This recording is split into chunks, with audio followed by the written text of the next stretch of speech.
According to Callis, this is episode 215, and we're picking up with the Texas Republican Party 2022 platform. Yes, just like I promised, it's coming, it's here. So, I think it'd be safe to say, before I go in this, that I should probably construct a little introduction. So let me just tell you, I have been a good Republican, by my own definition, I guess, technically, but a good Republican for at least the last 10 years. Indeed, I went to my first state convention in 2014 with my eldest daughter and I. She's been very active in the pro-life movement, and I think that she would be quite happy with what we were able to accomplish on the platform committee. That being said, I have been to the next 4, now that the Houston one is done, conventions. And I will tell you that I have interacted and met many elected officials. I will tell you that I have also come to the conclusion that people that came out of, let's call it a libertarian mindset, a liberty mindset, even a federalism mindset, I think make excellent Republicans. Why do I say that? Well, to be clear, there are not many people that make excellent Republicans, because particularly when you have nearly 300 planks of which you're supposed to be in general agreement with, that creates some friction and problems. We have the, 10 principles at the beginning, which many people I know claim are the only things that are very binding. And according to our own rules, that is the 10 things that we can hold you accountable for. But when you come out of a libertarian, federalist mindset, you also tend to be more guarded when giving government things to do, questioning of whether or not they're actually going to get a result that we would be happy with. That does come into play later on in this conversation, I'm sure. But having been a self-described libertarian for the better part of my adult life, and altering that mindset based upon the realization that if I want to get things done, if I want to defend liberty, if I want to be effective, I have to do it within the Republican Party. It required me to understand that most Republicans probably don't even know what they believe or what they stand for or what the principles are. Indeed, I kind of transitioned while I was in the Tea Party, if you will, or the Tea Party transitioned me, if you will. We had 5 principles. One of them was limited government. Well, the libertarian answer is the most limited government is no government. Well, that's true, and that sounds great on paper, or as a friend of mine says, that's a great bumper sticker, but in reality, it just doesn't work.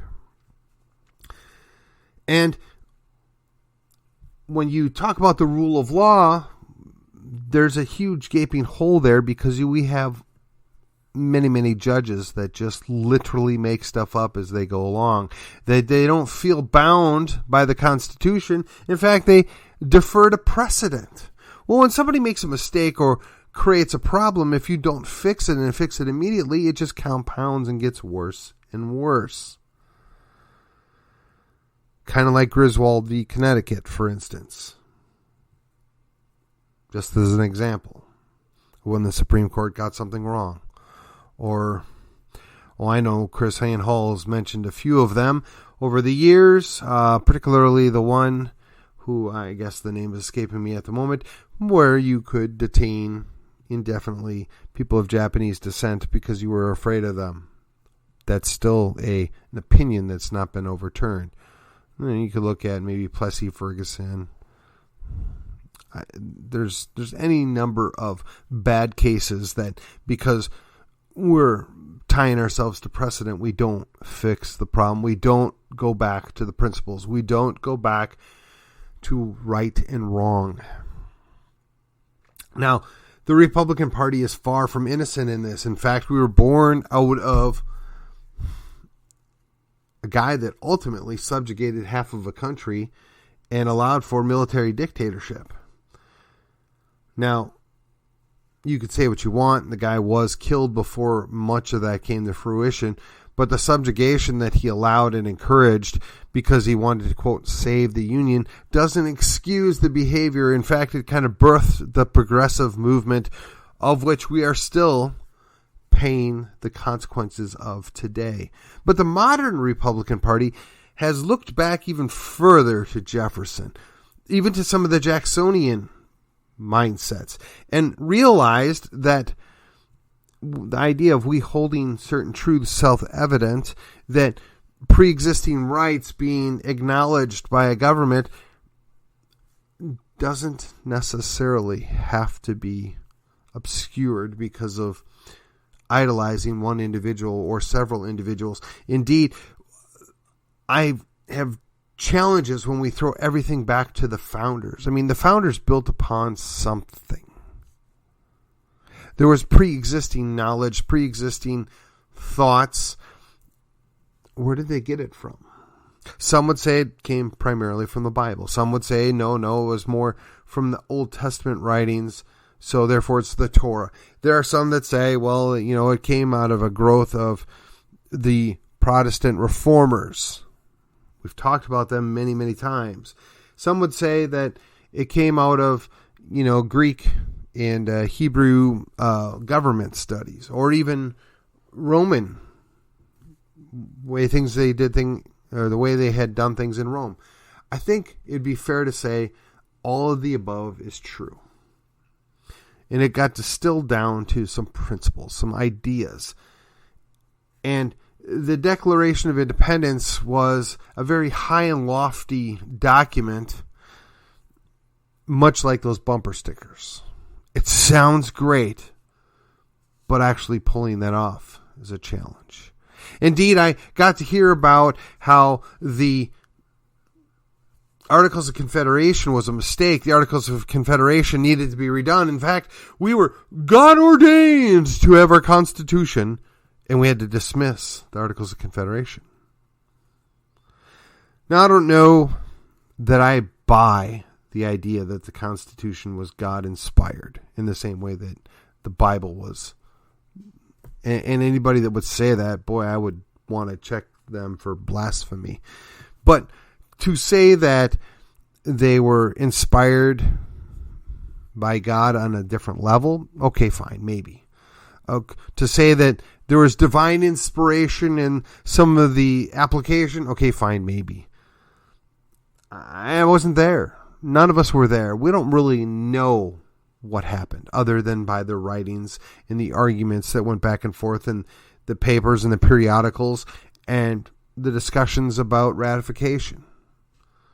But what I do know is where we're at right now. And where we're at right now in 2022 is the current party that I belong to, the Republican Party of Texas, has 10 principles. They are the undergirding establishment of the platform. They are the things that we can hold our elected officials accountable for. These are the things that we can use as a guide stone for our candidates. So let's start from the top. The laws of nature and nature's God. We support the strict adherence to the original language and intent of the Declaration of Independence and the constitutions of the United States and Texas. So, again, Declaration of Independence sounds great. Very, very great sentiment in there, but as a practical document, we defer to the Articles of Confederation. I think that process was perhaps suspect, But we did get a great a great outcome, if you will, out of our own Constitution. And certainly the Texas Constitution, even though it's been amended ad infinitum, is a pretty solid document too. Indeed, we reference that later on in the document here. Number 2, principle 2, if you will, the sanctity of innocent human life, created in the image of God, which should be equally protected from fertilization to natural death. Pretty straightforward. Devout Jews, and I believe all Christians can agree, fertilization is the beginning of life, and natural death is just that. Pretty safe. Number 3, and I had previously referenced this, is preserving individual, Texan, and American sovereignty and freedom. Again, would think that's not very difficult to explain. It's pretty self-explanatory, and it's an undergirding issue, right? We should all understand what's going on play there. And number 4 of the principles, limiting government power to those items enumerated in the United States and Texas constitutions.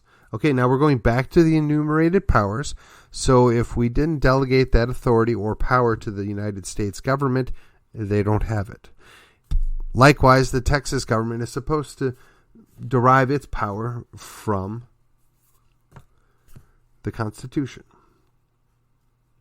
Now, number 5 is personal accountability and responsibility. This is directly related to those same principles that we had within the Tea Party.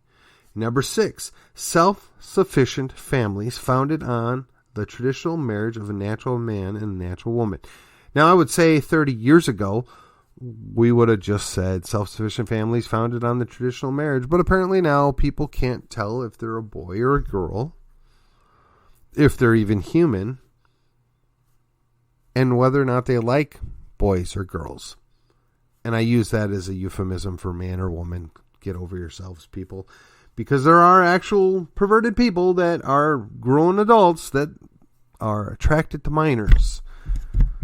The outcome of that would not be pretty if it was my daughter or granddaughter for said individual. But be that as it may, self-sufficient. What does that mean? That means you're supposed to be able to take care of yourself, look out for yourself. Well, that's really difficult as an individual. However, this is where we get into the idea of an extended family or a community or perhaps even a church. And they can help each other and build each other to the idea where they're self-sufficient. This is a goal of which our principles are undergirding, right? Number 7. Having an educated population with parents having the freedom of choice for the education of their children. Okay, now we're getting a little interesting here. The principle is we want the population educated. Do you really think that anybody that goes to a government education camp is actually getting educated? Perhaps programmed, perhaps indoctrinated, but educated, I have my doubts.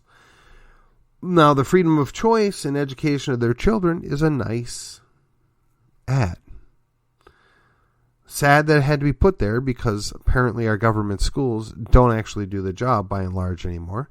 And keep in mind, everything that I'm saying is a generalization. So yes, I'm aware there are snowflakes out there and there are exceptions to the rules. That's fine.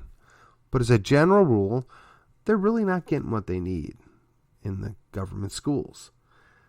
And they're really not being taught what we would expect them to be taught. So, I mean, it's solid. It's there. I don't have any real disagreement with it. I perhaps tweak it at some point in the future. Number 8, the inalienable right of all people to defend themselves and their property. Wow. The right of self-preservation. Defend themselves from what? From whom? Good questions. But it's left vague on purpose, I believe, because much like the oath I took to defend the Constitution from all enemies, foreign and domestic, I would imagine that your inalienable right to defend yourself is from all enemies, foreign and domestic. I would imagine that that is what the intent was in that writing. And if that's the case, kudos to them. Well done. Now, number 9 becomes a little, also requiring a little extra thought here. A free enterprise society unencumbered by government interference or subsidies. What's a free enterprise society? Free transactions of business between other people without government interference. But if we believe this, there's a whole lot of planks and a whole lot of laws that need to go away. Unencumbered by government interference or subsidies. Again, so many things violate this principle that are in our planks. And I really wish people would take the time to consider the outcome of a plank that they're inserting, and does it conflict with our principles. And I would suggest to you that there are a good many that do. And I might just have to bring those up when the time comes. But the reality is, as an individual, as a thinking individual, we sometimes have conflicting ideas, or what you might call an exception to the rule. Yes, we don't want government interference or subsidies, except for this couple things here, because of this, and this. One example I might give, we'll call it the National Sovereignty Clause. So yes, while it might be theoretically cheaper to get certain minerals from China exported here, they also have us by the neck and can control what we can do if, or produce or behave if we don't receive such items, such minerals. So we have to produce our own. We have to find our own. We have to source our own. That might mean that we have to subsidize it for a while. That may mean that we have to interfere with some kind of tariff to protect a natural growth of a local entity that able to produce said products. It's not ideal, but we'll call it the exception. It's not fitting with what the true intent of the principle is, but it's what's necessary to protect our country. And number 10, and I almost think this is a bit of a throwaway principle here. I'm really conflicted when I look at this. I mean, not that I disagree with it, but it kind of seems as a non sequitur. Honoring all those that serve and protect our freedom. Who is that? Who serves and protects? The police? The second responders are really good about, I don't know, cleaning up afterwards. They do a real good job of enforcing the law when they see fit, when it's applicable. Now, I know there's lots of good cops out there and they're all doing a great job and blah, blah, blah. I'm not trying to be difficult here. I'm just saying, as a principle, yeah, we expect the second responders to wear their badge and protect our liberty, to serve the public. That's the expectation. That's the desire. But as a reality, that's not really what we get. Not across the board. Again, this is a generalization. I'm not trying to sweepingly judge them all, but we got to look at the big picture here. Do you really think that Dallas feels served or protected right now? Or Houston? Or God forbid you go to some other big city in another state? And what freedoms are they protecting? I mean, they're protecting order. They're working off the idea of the rule of law. I mean, I guess those are all good, respectable things, but that's not freedom. Now, if you want to say we're referring to the military or the Coast Guard here, okay, that's fine. I buy that. But are we honoring them by sending them off to the latest military conflict without a congressional declaration of war? Are we serving and honoring them by, making them go serve far beyond their term, making them stay on when their term is over? I think they called it stopgap. Are we honoring them? I don't think so. Let me ask you a question. If you sign a contract and one side can unilaterally violate the contract, what good is that contract? Better yet, if you sign yourself up for a form of involuntary servitude, right? I mean, you're turning your life over for a period of time. I did it for 2 years, and then I did an extra year in the reserves. Other people do it for 8, 20 years. But if they lay out certain promises, if they tell you what you're going to be able to do, I mean, yeah, sometimes things change for national defense. I get that. But realistically, since World War II, can we say there's been a legitimate threat that necessitated forcing people to do things that they didn't necessarily want to do? I'm not there. I don't know how that's honoring them. I don't know how we honor veterans when they come home, when we mistreat them and we put them on the short list for people that need to be red flagged, when we determine that they can't be trusted in society, when our society is the reason why they're in the situation that they're at. The undeclared wars that we have them serve in create internal conflict that they have to work years to get past in some cases. I mean, I look back to my grandfather's generation, and all those guys, they went to World War II, and maybe some of them went to Korea, or, I mean, depending on how old you are, I mean, your grandfather might have been in World War I. There was a clear thing going on there. They did a much better job with their propaganda. But the war was over. Those people rowed a boat home, and they transitioned, and they had the camaraderie with their friends, their family, but more so the people that served alongside them that understood what they went through. I mean, you had your VFWs, you had your legions, right? These guys had each other because, man, I can only guess. I can only imagine what a good number of those people went through. That's not something you come home and tell your wife about. That's not something you want to discuss with your kids or even your grandkids. Now, I distinctly remember my wife's grandfather telling stories of his time during World War II. And almost all of them were fun stories. They're funny little anecdotes or vignettes, if you will, of interactions between other people or things that happened.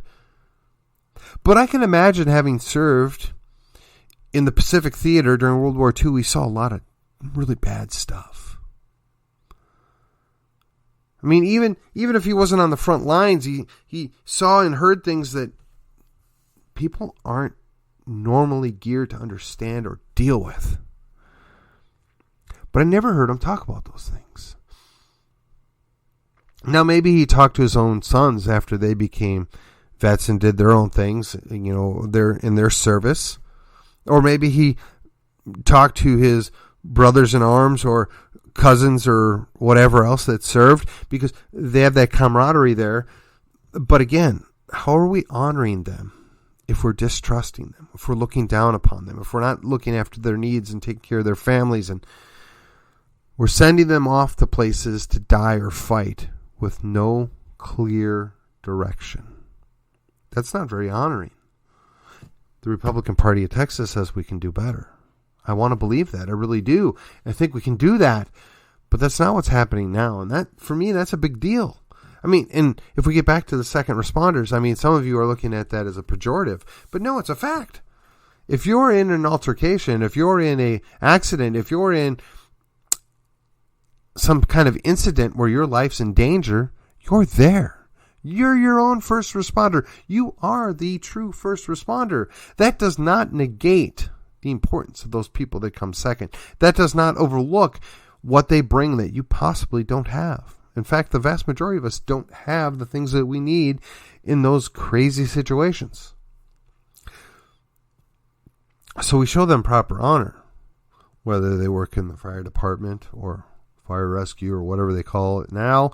They're paramedics, they're firefighters, they're EMTs, or they're just law enforcement, whether they're sheriff's deputies, constables, or police officers. Those guys show up when stuff's going on. They are supposed to put themselves in between the danger and you.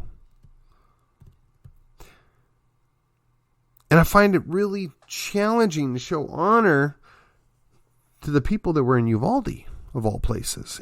And I don't want to necessarily tread into that mess, but those guys clearly didn't do their job. They clearly were not first or second responders.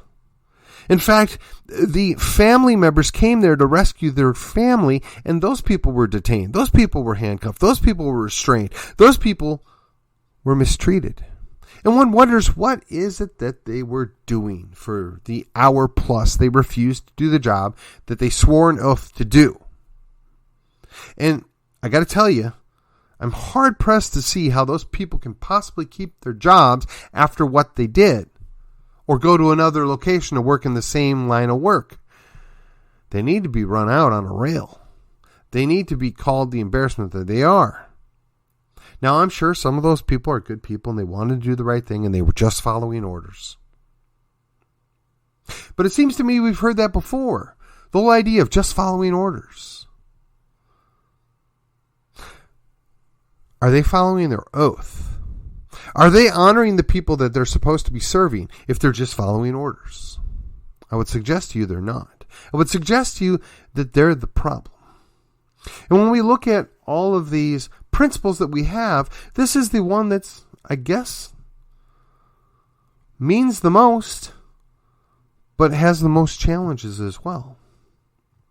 Now, I talked about number 9, the free enterprise, and I mean, that's not without its own challenges, but those can be easily dealt with. And this number 10 here, this is the one that requires a lot of work, a lot of effort. We have to come up with a better solution than what we've been doing. We have to understand that you are your own first responder. At some point in the next couple months, I hope to arrange an interview with a guy called the Barefoot Defender. That's his show. If you are so interested, go look him up. Check it out on Google. This is a guy I ran across at the Republican State Convention. And when he started telling me the story, it didn't dawn on me that he was the guy in the story until a couple minutes in, because there's a lot of things that have gone on lately, and I just did not remember the story. But as he started to tell it, it clicked. And I was embarrassed that I'd forgotten. But as he was telling the story, never ever did he disparage or talk down about law enforcement. He said they got there as quickly as they can. And when seconds matter, the police are only a few minutes away. You're there. You're your own first responder. This is pretty much what our discussion centered on. You're your own first responder. My mind immediately kicked into, why has there been this big push to label everybody with a badge, or everybody that serves as the first responder? Now, it's an honorific, yes, but I wonder if it isn't also directly related to the idea that they don't want you, and when I say they, I mean government, they don't want you to be your own first responder. They want to perpetuate the idea that you are dependent on somebody else. They want to keep you in a defenseless, helpless mindset that you need to depend on that government entity showing up and bailing you out. First responder. Think about it. And again, I mean no disrespect to those guys and ladies that actually do a really good job. They have our backs. They do what needs to be done.